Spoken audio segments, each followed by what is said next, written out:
Sound को आगे देखते हैं, स्पीड ऑफ साउंड टॉपिक आज करेंगे हम लोग। तो साउंड में प्रोडक्शन ऑफ साउंड मैं पिछली लेक्चर में बताया था, आप लोग जानते होंगे।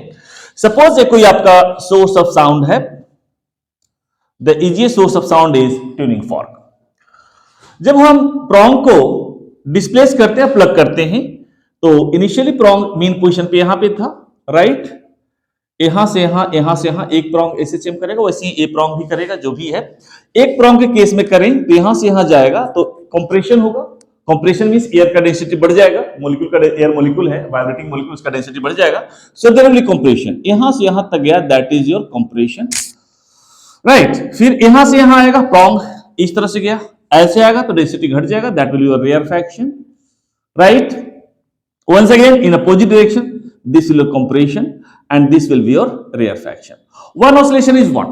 One oscillation is, suppose this is the mean position of the particle. Particle यहां से यहां गया, फिर लौट कर यहां से यहां आ जाता है, this is half oscillation.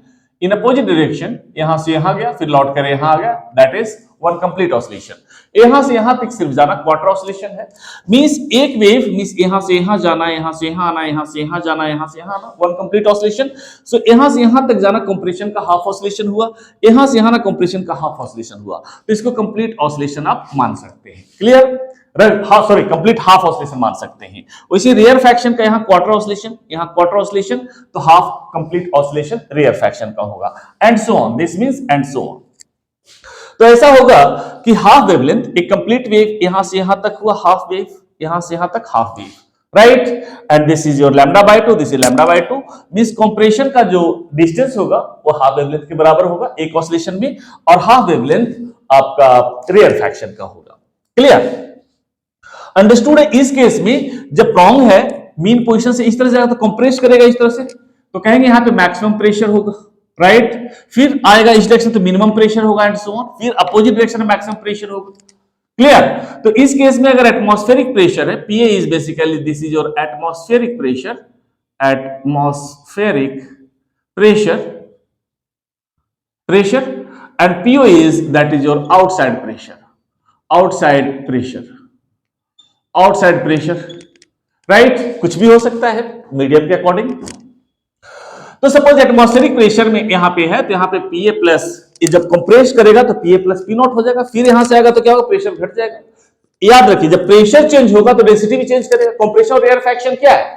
Suppose एक प्रोंग है, क्या ऐसा मान लीजिए यहां से आया, कंप्रेस हो गया मॉलिक्यूल, एयर मॉलिक्यूल, वैसे ही ऐसे गया तो यहां पे डेंसिटी एयर का घट गया, that is your rarefaction basically. तो इस केस में जब प्रेशर ज्यादा होगा उस केस में डेंसिटी भी ज्यादा होगा, या प्रेशर मैक्सिमम तो डेंसिटी मैक्सिमम होगा। इस केस में जब प्रेशर आप एटमॉस्फेरिक प्रेशर के बराबर है तो डेंसिटी भी नॉर्मल डेंसिटी होगा, जैसे यूनिफॉर्म आपका एयर है ऐसा डेंसिटी होगा, एंड सो ऑन। वैसे ही अगर हम डिस्प्लेसमेंट के केस में देखते हैं, डिस्प्लेसमेंट का ग्राफ बनाते हैं, राइट, तो यहां पे क्या होगा, जब हमारा डिस्प्लेसमेंट मैक्सिमम होगा, सपोज यहां पे आपका प्रेशर क्या था आपका, इस केस में प्रेशर यहां से यहां गया, maximum amplitude, this is a half wave, A amplitude हो गया आपका। इस केस में यहां पे प्रेशर आपका मैक्सिमम था, राइट। तो इस केस में डिस्प्लेसिटी मैक्सिमम होगा।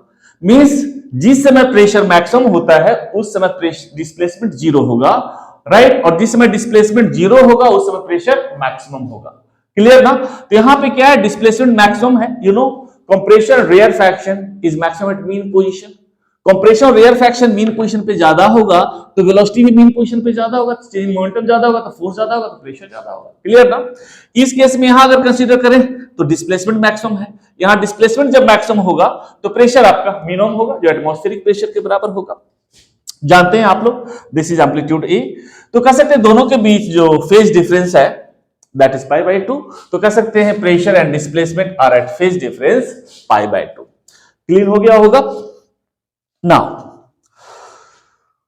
आप जानते हैं साउंड क्या है? Sound is a vibration. Getting it ना? वेव्स में साउंड देखते हैं तो साउंड क्या है? वाइब्रेशन है। वाइब्रेशन क्या है? एसएचएम है। एसएचएम में कोई पार्टिकल मीन पोजीशन से ए पे जाता है, फिर बी पे आता है, and so on. That maximum displacement is x not, इसी को हम ए भी बोलते हैं, amplitude, that is amplitude here. तो इस केस में आप एसएचएम इक्वेशन जो देखते हैं, x equal to a sine omega t plus या माइनस फाइव, तो ऐसे यहां ले सकते हैं वेव के केस में। तो इस केस में आप लिख सकते हैं डिस्प्लेसमेंट आप चाहे तो x भी रख सकते हैं, लेकिन SHM और वेव्स को डिस्टिंग्विश करने के लिए हम यहां y मान लेते हैं। x भी रख सकते हैं, ऐसा कुछ नहीं।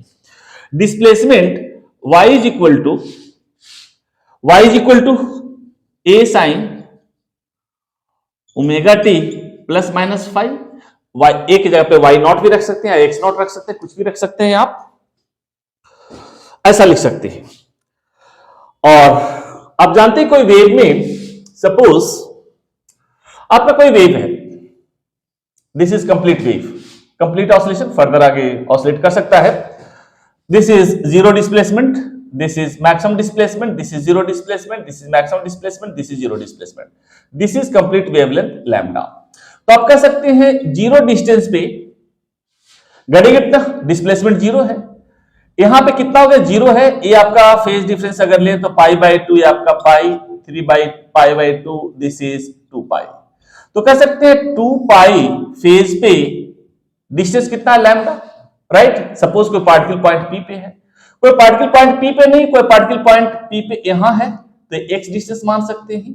इस पोजीशन पे x इक्वल टू 0, इस पोजीशन पे x इक्वल टू लैम्डा, इस पोजीशन पे x इक्वल टू λ/2, इस पोजीशन पे x इक्वल टू λ/4, कोई रैंडम पोजीशन है, राइट। सो 2π डिस्टेंस पे आप देख सकते हैं यहां से कि 2π डिस्टेंस पे फेज 2π फेज पे डिस्टेंस, ऐसा कर ले हम, लैम्डा डिस्टेंस पे फेज है 2π, तो यूनिट डिस्टेंस पे आप लिख सकते हैं 2π अपॉन लैम्डा।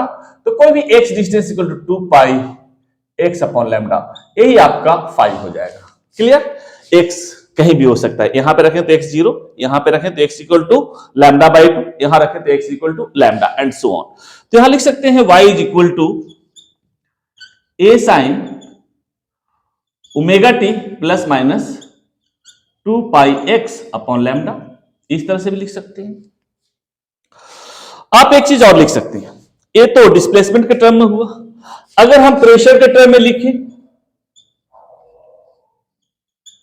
प्रेशर के टर्म में लिखें, अगर ये डिस्प्लेसमेंट इस फॉर्म में है, तो अगर प्रेशर के टर्म में लिखें तो देखिए दोनों के बीच फेज डिफरेंस कितना है आपका π/2, तो कह सकते हैं pressure P is equal to P naught cos omega t plus minus 5, या P is equal to P naught cos omega t plus minus 2πx upon lambda, ऐसा लिख सकते हैं आप। अब यहां देख सकते हैं x क्या कौन सा डिस्प्लेसमेंट है, यहां मैं माना हूं x भी एक डिस्प्लेसमेंट है, y भी डिस्प्लेसमेंट है, तो x क्या चीज का displacement, x is the displacement of wave and y is the displacement of particle. This is the equation of particle performing SHM. जैसे हम बोल रहे कोई आवाज निकाल रहे, सपोज निकाले आ निकाले तो यार पार्टिकल वाइब्रेट हुआ, सपोज ये मीन पोजीशन पे था, मैं चुप हूं, मैं बोला आ तो वाइब्रेट किया, तो t सेकंड में ए मीन पोजीशन से कितना डिस्टेंस पे है, that is your y, that is displacement of particle, और बोला आ तो t सेकंड में आवाज कितना चला गया, that is displacement of wave. तो याद रखिएगा दोनों में, आगे मैं बताऊंगा वेव वेलोसिटी और पार्टिकल वेलोसिटी के बारे में। सो that is also displacement, but that is the displacement of wave, this is the displacement of particle performing SHM, जो वेव को प्रोपेगेट कर रहा है।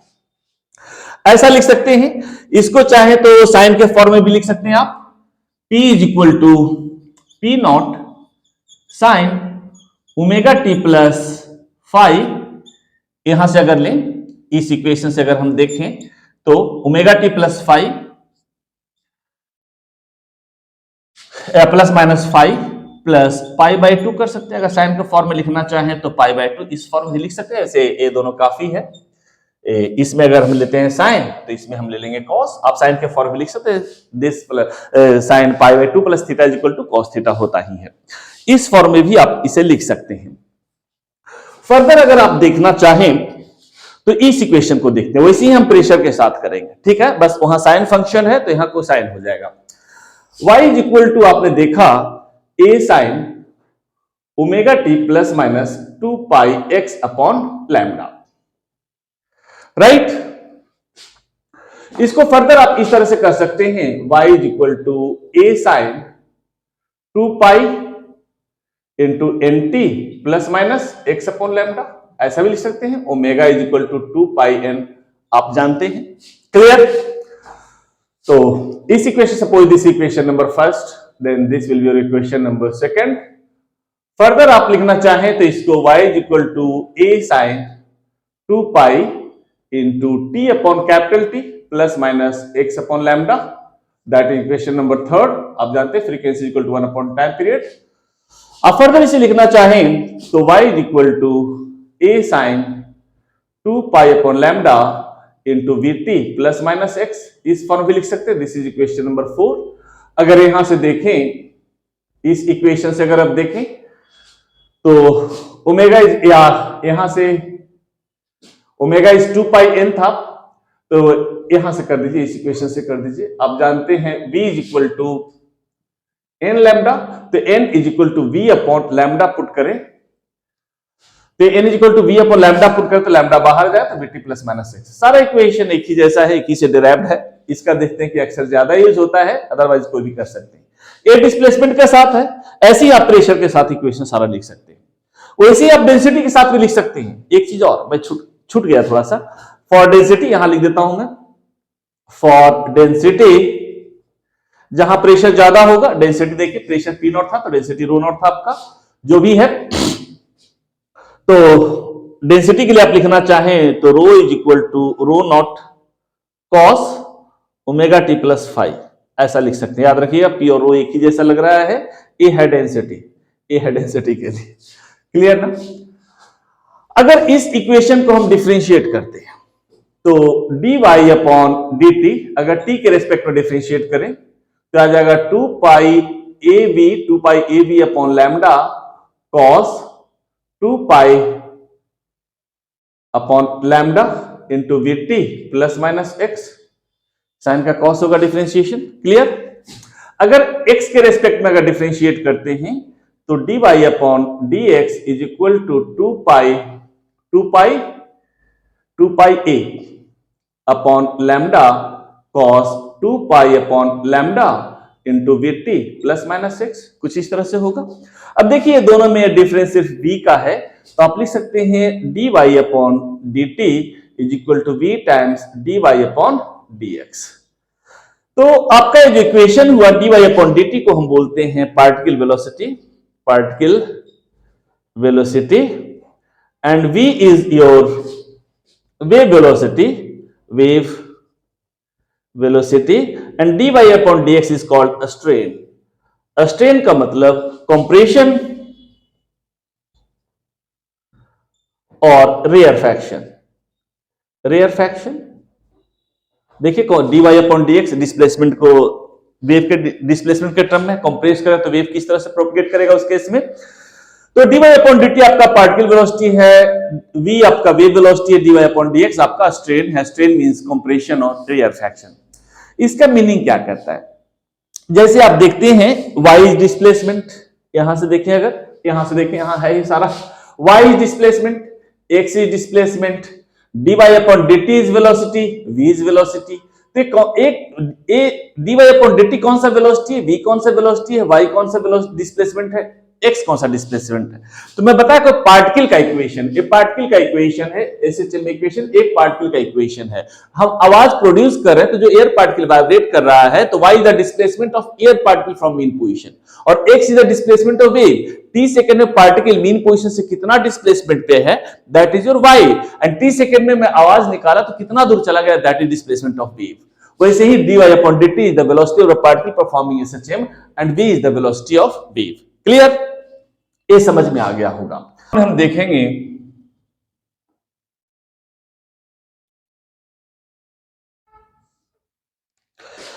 एक तो आप नॉर्मल इक्वेशन जानते ही हैं, v is equal to n lambda. इस v को हम ओमेगा अपॉन के भी बोलते हैं, k is equal to 2 pi upon lambda. ये वैल्यू पुट कर 2 पाई लैम्डा ऊपर चले जाएगा, ओमेगा इज 2 पाई एन, तो एन लैम्डा आ जाएगा। And this is called wave number, this k is called wave number. Clear, ये तो पता ही है आप लोग को। इस पे न्यूटन्स फॉर्मूला है, Newton's formula for a speed of sound sound in a medium। Newton's का फॉर्मूला है कि कोई भी मीडियम में स्पीड ऑफ साउंड निकालने के लिए उसने कहा था कोई मीडियम के लिए v proportional to under root e if rho is constant. अगर आपका डेंसिटी कांस्टेंट है तो मीडियम का इलास्टिसिटी ज्यादा होगा तो स्पीड ऑफ साउंड ज्यादा होगा। उसने ये भी कहा v proportional to 1 upon under root rho if e is constant. Medium का इलास्टिसिटी ज्यादा कांस्टेंट है तो डेंसिटी ज्यादा होगा तो स्पीड ऑफ साउंड कम होगा। दोनों को अगर मिलाते हैं तो v proportional to under root e upon rho, कोई कांस्टेंट आता है k, that is your e upon rho. यहां हम k का वैल्यू 1 मानते हैं। साउंड में मैक्सिमम सेक्शन में हम देखते हैं तो कांस्टेंट का वैल्यू 1 ही माना जाता है, ठीक है ना, याद रखिएगा। So speed of sound in a medium v is equal to e upon rho under root. ये हो गया कोई भी मीडियम के लिए। अगर हम फॉर सॉलिड कंसीडर करते हैं, for solid you know elastic constant या elasticity E is equal to होता है Young modulus. So V is equal to Young modulus upon rho. कोई एक सॉलिड कंसीडर करते हैं, अगर आयरन के लिए केस देखें, सो फॉर आयरन, आयरन का यंग मॉडुलस हम पुट करते हैं, right, for iron eight NTP पे आयरन का यंग मॉडुलस और डेंसिटी पुट करते हैं तो V का वैल्यू आता है 5190 metre per second and experimental value is 5200 metre per second. कोई भी साइंस के खासकर फिजिक्स के इक्वेशन में एक्सपेरिमेंटल वैल्यू न्यूमेरिकल वैल्यू में कुछ ना कुछ का तो डिफरेंस होता ही है। एग्जैक्ट कभी नहीं आ सकता, एग्जैक्ट जिस दिन आ जाएगा उस दिन साइंस का प्रोग्रेस बंद हो जाएगा। गेटिंग इट ना? तो कोई भी फार्मूला का जो न्यूमेरिकल वैल्यू, फार्मूला से जो न्यूमेरिकल वैल्यू लाते हैं और जो एक्सपेरिमेंट से आता है, कुछ ना कुछ दोनों में डिफरेंस होगा ही। तो इतना बड़ा डिजिट में 5190 मीटर पर सेकंड 5200 बहुत ज्यादा डिफरेंस नहीं है। Means this equation is correct for solid. Solid के लिए सही इक्वेशन है। अगर लिक्विड के केस में कंसीडर करें, फॉर लिक्विड, सो लिक्विड में आपका इलास्टिक कांस्टेंट होता है bulk modulus, right. So speed of sound v is equal to k upon rho under root. Liquid में अगर हम वाटर कंसीडर करें, for water at NTP, normal temperature और pressure पे वाटर का अगर डेंसिटी पुट करते हैं, उसका बल्क मॉडुलस पुट करते हैं तो v इज इक्वल टू आता है 1414 metre per second and v experimental is 1428 metre per second. इसमें बहुत ज्यादा का डिफरेंस नहीं है। कुछ अलग टाइप का लिक्विड लेते हैं तो उसमें कम डिफरेंस आता है, किसी में थोड़ा बहुत ज्यादा भी आता है। Means this equation is also correct for liquid. लेकिन अगर हम गैस में देखें, फॉर गैस, गैस के लिए न्यूटन ने कहा था, according to Newton propagation of sound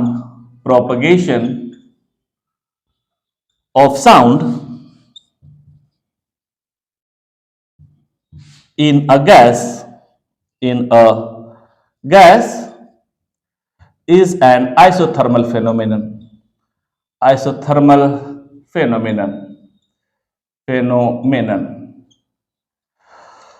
Newton का कहना था कि साउंड में गैस जो है गैस में प्रोपेगेट करता है, that is an isothermal phenomenon. वो आइसोथर्मल फेनोमेनन है। जैसे कोई भी इलास्टिक कांस्टेंट क्या होता है, इलास्टिक कांस्टेंट का मतलब होता है स्ट्रेस अपॉन स्ट्रेन, यही होता है। स्ट्रेस को अगर फोर्स के एनालॉगस मान लें, स्ट्रेन को हम चेंज इन लेंथ या चेंज इन कोई भी पोजीशन हम मान लें, कोई भी चेंज हो रहा है, मींस कितना फोर्स लगाने पे कितना चेंज हो रहा है। तो सपोज कोई कंटेनर में हम गैस लिए, सपोज इनिशियली गैस यहां था, राइट, पिस्टन के साथ कितना गैस था इसमें, सपोज 10 न्यूटन का फोर्स क्या 100 न्यूटन का इस पे फोर्स लगाया, मींस कुछ प्रेशर लगाया, बेसिकली स्ट्रेस इज प्रेशर। तो सपोज कितना कंप्रेस होगा, डिपेंड करता है कि आप थर्मली कंप्रेस कर रहे हैं या एडियाबेटिकली कंप्रेस कर रहे हैं। सपोज ऐसे थर्मली कंप्रेस कर रहे हैं और 100 न्यूटन का फोर्स लगा रहे हैं तो इतना चेंज हुआ। अगर एडियाबेटिकली कर रहे हैं तो हो सकता है कि चेंज कम हो, राइट, गेट ना। तो सेम फोर्स लगाने पे भी सेम प्रेशर पे डिफरेंस स्ट्रेन प्रोड्यूस हो सकता है और डिपेंड करता है कि गैस इज कंप्रेस्ड आइसोथर्मली और एडियाबेटिकली। न्यूटन ने पहले माना कि गैस में साउंड ट्रेवल करता है isothermally. So for isothermal condition, you know, for isothermal condition, for isothermal condition, you know, PV is equal to constant. PV is equal to constant. अगर इसको डिफरेंशिएट करें तो हम कह सकते हैं PdV plus VdP is equal to 0. आप ये भी लिख सकते हैं PdV is equal to minus VdP. इसको भी लिख सकते हैं P is equal to minus VdP upon dV. इसको इस तरह से भी लिख सकते हैं minus DP upon dV upon V, right. तो ये हो गया आपका stress,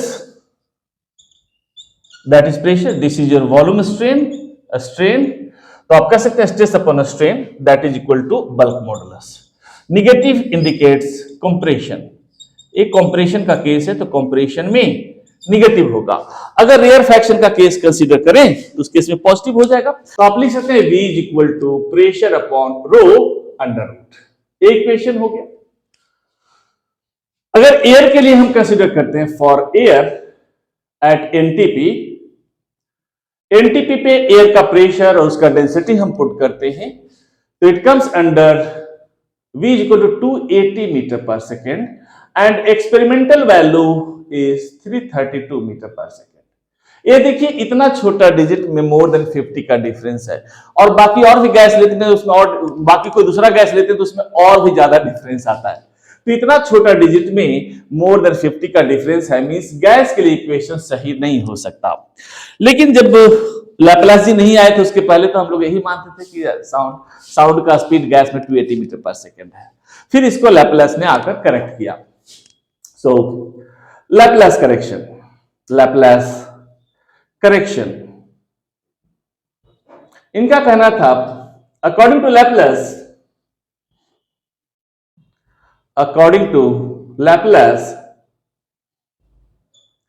propagation of sound in a gas, propagation of sound in a gas is an adiabatic phenomenon.